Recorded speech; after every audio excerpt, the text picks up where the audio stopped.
Alright, I'm going to do a review on the Spyderco Tenacious and the Smith & Wesson M&P, the new one. First of all, size, they're pretty much the same size. Smith & Wesson M&P is a little bit longer, but not much. The weight, that's the big difference. Spyderco is pretty light, so for like everyday carry, this would probably be your better choice if you're concerned about weight.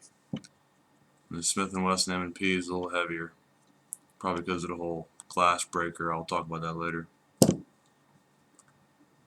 Now as far as opening, Spyderco doesn't have any kind of spring assist, so you got to kind of open it all the way with your hand. Or you can open it a little bit and kind of flip it open. But you can't flip it from the closed position, doesn't work. Now the M&P, it's got the spring assist load, so you just put it in open. You can touch this or you can open it by here. Just push this button and it opens pretty quick, almost like a switchblade, but it's not considered a switchblade. As far as ease of opening goes, I have to give it to the M&P. Now the blade in the Spyderco, it's stainless steel. It's a 8CR 13 MOV. It's got a decent blade. It's non-serrated, which means it's probably going to be easier to sharpen for me anyways. Real sharp out of the box. Pretty thin, but definitely thick enough to be used as a utility blade. I kind of like it. It's thick. As far as the width goes, the blade in the M&P, a little more intimidating looking. Has that rhino look to it, kind of like a rhino's horn. And it's also got a serration. Pretty sharp out of the box, but I gotta say the Spyderco is a little bit sharper. And this is definitely going to be more of a bitch to sharpen because it's got this little divot right there and it's got the serrations. So as far as keeping it sharp, it's going to be a little harder.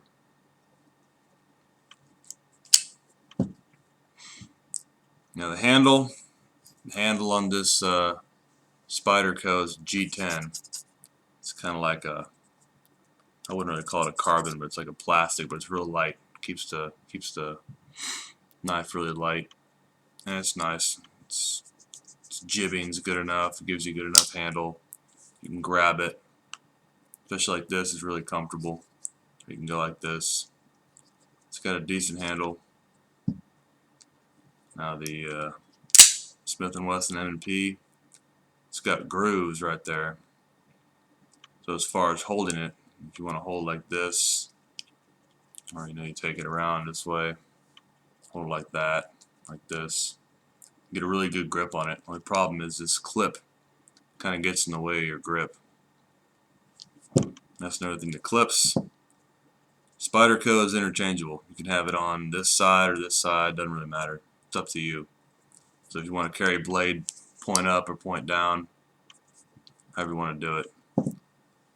M&P, you're kind of stuck with what you got. Besides, I wouldn't be opening this thing up because of the way it's spring assisted. I wouldn't know how to put it back together. But if you don't care about where the spring clip is, it's not going to be a big deal for you.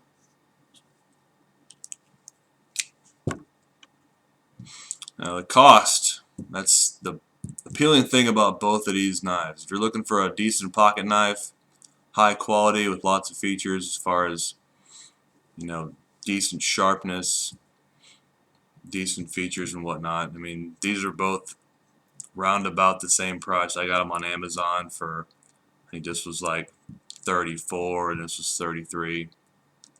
So not very expensive. They're marked down. This is like the MSRP is 54. MSRP on this one's I think about the same. So it's not very expensive. I mean, it's not like a Benchmark or a Chris Reeves blade where you can be paying out the ass for $400 for a fucking knife. But yeah, as far as that goes, that's probably the reason I bought both of them instead of just this one or that one. You know, I don't gotta decide. I bought both of them. They're cheap enough. Functions, Spyderco. I mean, you open it up, it's a knife. Knife handle. You know, it's got the interchangeable blade on there. It's with the interchangeable belt clip. That's cool. And you can put a lanyard on there if you like lanyards. That's really the only functions that are specific to that knife. The M&P, however, you know, it's got the spring assist load, which might appeal to some people, and it's also got this nice glass breaker on the end. I haven't tried to use it yet, but I bet you if I push it against something hard enough, it'll break. So if you want a good knife for your car, your vehicle, you know, it'd be a shame to kind of just leave this in your glove box for I don't know however many years. But if you get stuck in a jam and you need to break the glass out of your car, you can grab this thing. It's good and heavy. You can just pop out your window. And it's good to have a knife in your vehicle in case you're somewhere without a knife. So as far as functions go, this has a lot more shit on it as far as just extra stuff. So these are the two knives. Like I said, they're both real close in quality, so you got yourself a Ford and Chevy debate as far as which one's better. Really all comes down to personal preference. I say the biggest factor would be weight, because the weight is significantly different. This is definitely heavier than the Spyderco. So that's about it for Chisel.